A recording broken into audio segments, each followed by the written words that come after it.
This is wacky. People think it's crazy, but it's true. Doomed concerts, bound presidents, and a spell for every occasion. When you think of witches, broomsticks, magic wands, and pointy hats may be the first things that come to mind. There's a rumor that production was called by real witches of New Orleans saying you're playing with fire and you gotta change up your chants. It's true? So in season 1, when I was the writer's assistant, I wrote the chants. And I would go online and like look up spells. And I was just like making some spells, and then we got a call from a woman in New Orleans who was like, I think that you're playing with fire. I think that you're, what are you trying to do? You're putting these spells in everybody's living room all across America. Like, you were like cursing everybody to watch your show. And then I started making shit up a little weirder. If I, as a believer, know that me preaching the gospel and praying for people online releases the power of God, then why wouldn't the devil try to do the same thing for his kingdom? Here's the good news, though. If you're a Christian, the devil's underneath your feet and not the other way around. But if you're not on Jesus' team, you're already a prisoner of war. Give your life to God, come out of the kingdom of darkness, join the winning team. Witches are everywhere in pop culture, especially during the month of October. But how do witches portrayed in movies and TV shows differ from those accused as witches throughout history? Did Hollywood get it right? I'm a historian of gender who teaches about witches and how they have been portrayed from the medieval period through the 21st century. And here's my take on some of the most popular witches in Hollywood.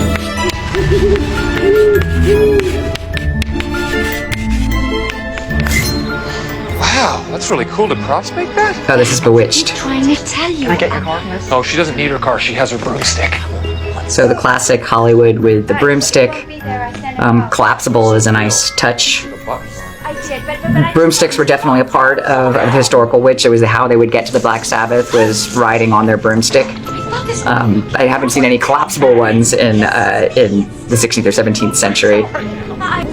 And this is also right of that in Salem, as in England, because it was under the English system, they were hanged. Witches were hanged, not burned at the stake, because it was seen as more of a civil crime, not necessarily as much about heresy, even though they're seen as heretics. But the crime itself deserves hanging rather than burning.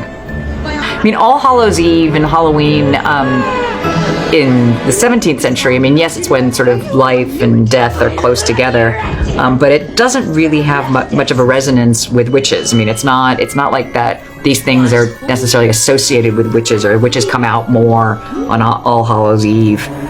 Witches are just sort of a constant, and it's not, you don't have it connected in this way until later.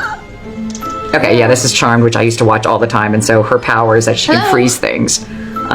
Which I've never heard of any witch being able to do in the early modern period in Europe. But, various different kinds of powers and things. I love also that she's a chef. And so, and that would be something like she cooks up potions and different things. But this is the kind of classic Hollywood depiction of hot young witches. And so she has premonitions. And that also would be something that was one of the things that witches were supposed to have in historical times, is that they could see the future, they could predict people's death or not. People would go to them actually for advice. Okay, I kind of like that. Having a special microwave that has boiled toil and trouble on it. Although I think she just put a metal pot into a microwave. I don't think that's good. Wizard of Oz, which gives you the two sort of yin and yang of witches.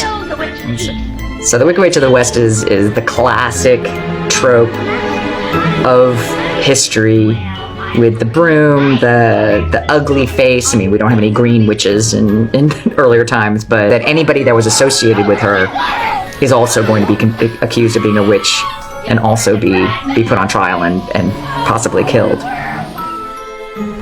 So as you may have guessed, many of the witches Hollywood puts on the big screen are nothing like the witches who have been tried and persecuted throughout history. But that won't stop me from celebrating witches. If you think Hollywood's magic rituals end when the cameras stop rolling, you haven't seen these witchy celebs. Watch out for those weirdos. We are the weirdos, mister. Megan Fox caused quite a stir in 2022 when she told Glamour UK that she and her twin flame, Machine Gun Kelly, drink each other's blood. It's just a few drops, but yes, we do consume each other's blood on occasion for ritual purposes. Like many modern witches, Fox is also into meditation, astrology, and tarot card readings, revealing, "I do rituals on new moons and full moons, and all these things." She's even shared an Instagram photo of some of her witchy reading material, Moon Spells by Diane Alquist. But what made Fox forcefully declare her witchhood to the world was a tweet from Republican politician Robbie Starbuck, who concocted a story about witnessing her sons have a breakdown because Fox forced them to wear girls' clothes. Fox fired back on Instagram, "Exploiting my child's gender identity to gain attention in your political campaign has put you on the wrong side of the universe. I have been burned at the stake by insecure, narcissistic, impotent little men like you many times, and yet I'm still here. You with the wrong witch." High School Musical star Vanessa Hudgens told Nylon that her belief in the paranormal served as a stepping stone on her journey to becoming a practitioner of the craft. She said, "I've always been drawn towards the darkness and the unknown, as well as herbalism ever since I was a kid, and nature. But someone else saw Hudgens' magical potential before she did." Hudgens recalled to InStyle, "The makeup artist I was working with comes from a long lineage of witches, and she had brought something up about being a witch and about me being a witch." Hudgens embraced this revelation wholeheartedly, and she invited her fans to join her as she learned more about witchcraft and the supernatural. In Tubi's Dead Hot Season of the Witch, Hudgens and her friend Gigi McGree visit Salem, Massachusetts to meet with other witches, learn about their history, and see if they can connect to the spirit realm. Hudgens told Nylon that she's seen ghosts, quote, "for as long as I can remember." Now she embraces this mystical ability as part of her identity as a witch. While explaining why she filmed Dead Hot, Hudgens told Today that being a witch isn't just about trying to commune with spirits or cast successful spells. "I want to take away the stigma of witchcraft being something evil. It's beautiful, it's empowering, it's about sisterhood and lifting other women up." It's about like exploring your spirituality and like what does it mean to be a woman in these days. Does quarterback Tom Brady have his ex Gisele Bündchen to thank for his long, successful NFL career? At a 2019 charity event, Brady shared his belief that some of the superstitious supermodel's rituals and talismans contributed to his big wins on the field, saying, "She always makes a little altar for me at the game because she just wills it so much." I have these little special stones and healing stones and protection stones, and she has me wear a necklace and take these drops she makes. He also said that Bündchen is a big believer in manifestation and this spiritual method of achieving a desired goal using intention, energy, focus, and devotion is popular among witchcraft practitioners. According to Brady, listening to Bündchen's guidance helped him win the Super Bowl that year. She said, "You're lucky you married a witch. I'm just a good witch." Brady lost his spiritual guide in 2022 when he and Bündchen got divorced. Ahead of their split announcement, Bündchen's embrace of popular New Age wellness practices garnered attention again when she was photographed having a holistic healer cleanse her car with burning sage. Bündchen told Vanity Fair in 2023, "If you want to call me a witch because I love astrology, I love crystals, I pray, I believe in the power of nature, then go ahead." The 1996 movie The Craft served as the goth awakening for many teens. It also inspired an urban legend that one of its actors, Fairuza Balk, was pagan and a real-life practitioner of the occult arts depicted in the film. She set the record straight in a 2017 interview with Entertainment Weekly, but her co-star Rachel True has confessed to possessing some witchy beliefs and abilities.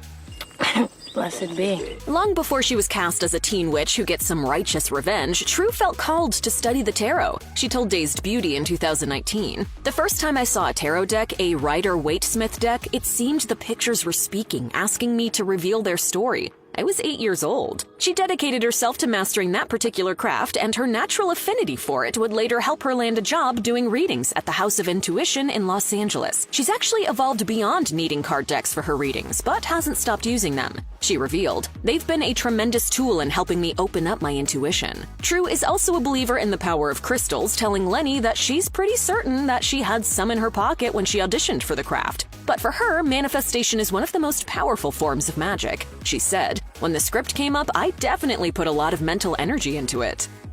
In 2017, Season of the Witch singer Lana Del Rey confirmed that she tried to perform some hocus pocus on a former POTUS. She tweeted a short list of dates that are significant to witches who understand moon magic and perform rituals during the different lunar phases. She also wrote, "Ingredients can be found online." A rep for the singer later told Pitchfork that the cryptic tweet was about the monthly efforts of a large group of witches from all around the globe to bind then-President Donald Trump by performing the same spell at the same time. One crucial component of the spell per medium was a stubby orange candle. While speaking to NME about her involvement in the mass spell casting, Del Rey shared her views on witchcraft. Your thoughts are very powerful things, and they become words, and words become actions, and actions lead to physical charges. I really do believe that words are one of the last forms of magic, and I'm a bit of a mystic at heart. Barack Obama can boast that he bagged the magical backing of Boogie Nights star Heather Graham. During Obama's first White House bid, Graham and some gal pals gathered together to influence the presidential race. She told MSN in 2009, "We sent Barack Obama positive energies so that he would become the next president. I always liked magic. Now when I see Obama's picture in the paper, I feel good." Graham told Well and Good that she and her close-knit goddess circle met in a female empowerment class, and they devised their own mystical methods of uplifting each other. She explained, "A few of them read witchcraft books, so we came up with some fun rituals." Graham said the group would light candles and work together to manifest things they wanted in their lives. "We wished for things like love, money, hot sex, meaningful work, better self-esteem, and more gratitude." I am going to, I don't know, I'm gonna call on the earth, and is that really dorky? When Graham wrote, directed, and starred in the 2018 rom-com Half Magic, she used her goddess circle experiences for inspiration, even recreating a storm she believes they conjured for one scene. For all of Donald Trump's crying witch hunt, it was the woman who played a role in the ex-president's first indictment, his hush payment payee, Stormy Daniels, who was actually attacked in court for being a witch. In 2021, Daniels' former attorney, Michael Avenatti, went on trial for embezzling almost $300,000 from her. He attempted to prevent Daniels from testifying against him by bringing up her belief in the supernatural, specifically listing instances where she claimed that ghosts made her cut herself and caused her boyfriend to attack her. In a legal filing, Avenatti also argued that her paranormal professions damaged her credibility. It read in part, "She is a witch who practices witchcraft and can rid people of spirits, a service for which she charges, and she possesses supernatural powers that allow her to serve as a medium to the dead and conduct paranormal investigations." In response to the move, Daniels wrote on Facebook, "This is literally a modern-day witch hunt." Avenatti later grilled Daniels over her beliefs in court for 5 hours, but his ploy didn't work, and he was found guilty of defrauding his former client. Daniels also does oracle card readings, and when New York Magazine reporter Olivia Nuzzi asked her to do one about Trump in April 2023, what Daniels saw was ominous. She said, "It's not good. To me, this is the perfect combination for a riot or civil war." Puerto Rican rapper Princess Nokia comes from a long line of witches who practice Regla de Ocha or Santeria. It's an Afro-Cuban religion that originated in West Africa, and it has a rich history steeped in ancestral connections. Devotees possess a feeling of kinship with divine saint-like spirits known as orishas, and believers can have some witchy talents as well. Nokia told Fader in 2016, "A lot of practices of Regla de Ocha come with mediumship, clairvoyance, and healing abilities." Nokia said her mother, who died from AIDS when she was 10, was a gifted witch. According to the singer, deceased loved ones are worshipped like deities. In our culture, we learn that the Egan, our ancestor spirit, is always around us. My mother and grandmother both died when I was a child, but because they were proprietors, their Egans were so strong, and they've always been able to guide me. But Nokia's mother also shaped her beliefs in a big way while she was still alive. Nokia revealed that her mother would leave mermaid tokens in her room. She explained their significance by saying, "She wanted me to know that I was a child of the ocean. She left the mermaid tokens so I could understand who I was, who my mother was, who her mother was, and therefore never be lost in this world." Nokia told Vogue in 2017 that she too is a witch who possesses her own gift of clairvoyance.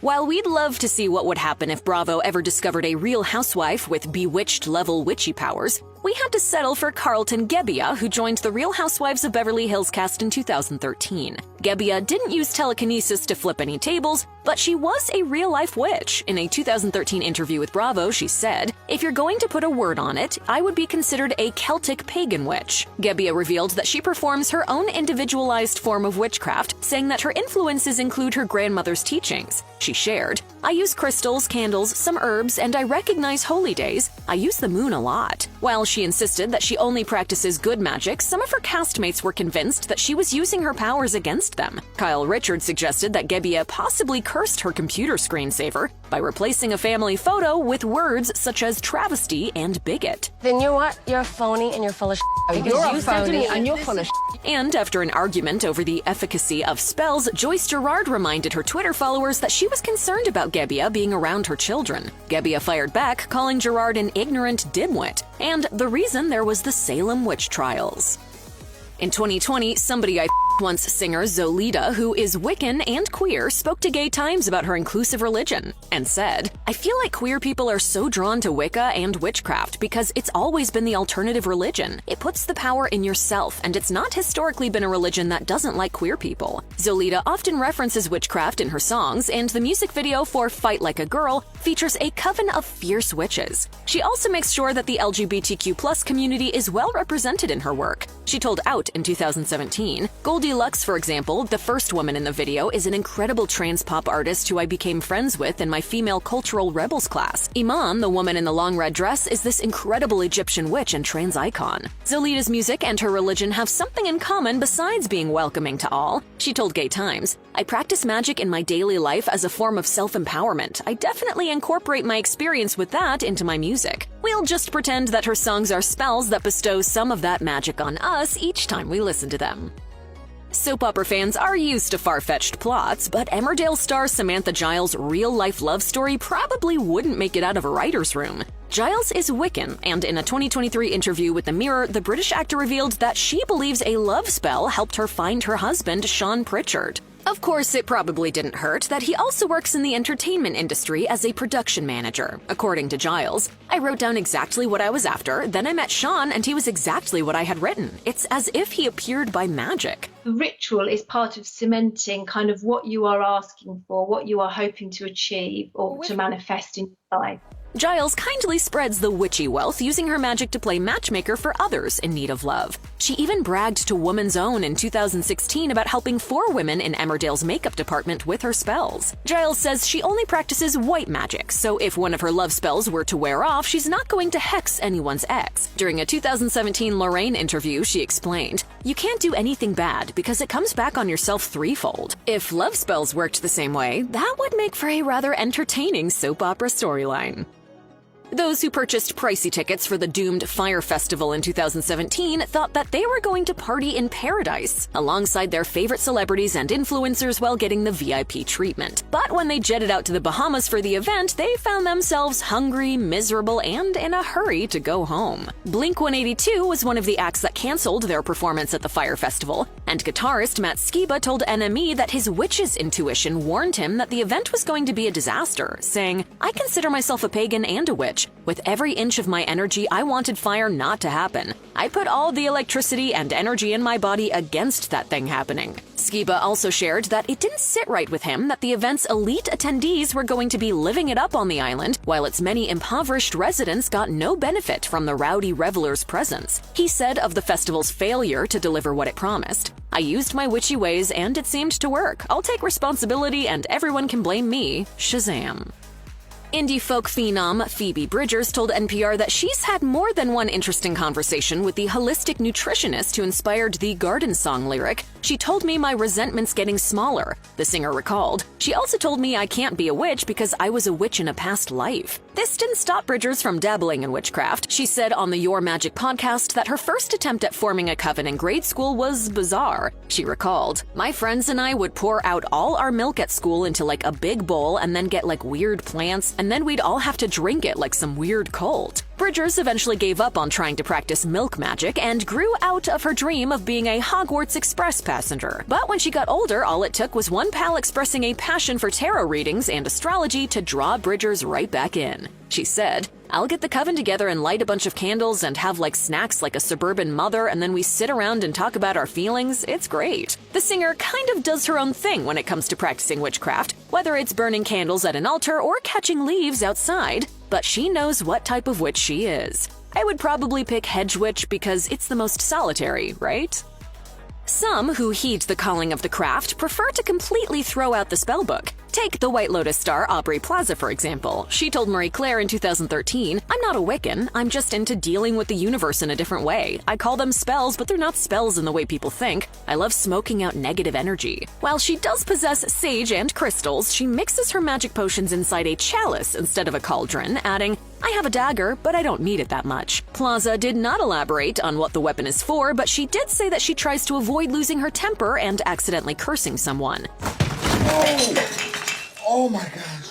I didn't even do anything. The voodoo doll's reading my thoughts. Plaza's DIY magic was put to the test when her Parks and Recreation co-star Megan Mullally invited her and a group of women that also included Amy Poehler and Kathy Griffin over for a gals-only gathering. Plaza was asked to perform a spell, so she came up with one on the fly. She recalled to Cosmopolitan, "I told everyone to stand in a circle and hold hands in her backyard, and then I went up on her balcony. I did a moon spell, I think it was a full moon, to empower us and harness our energy.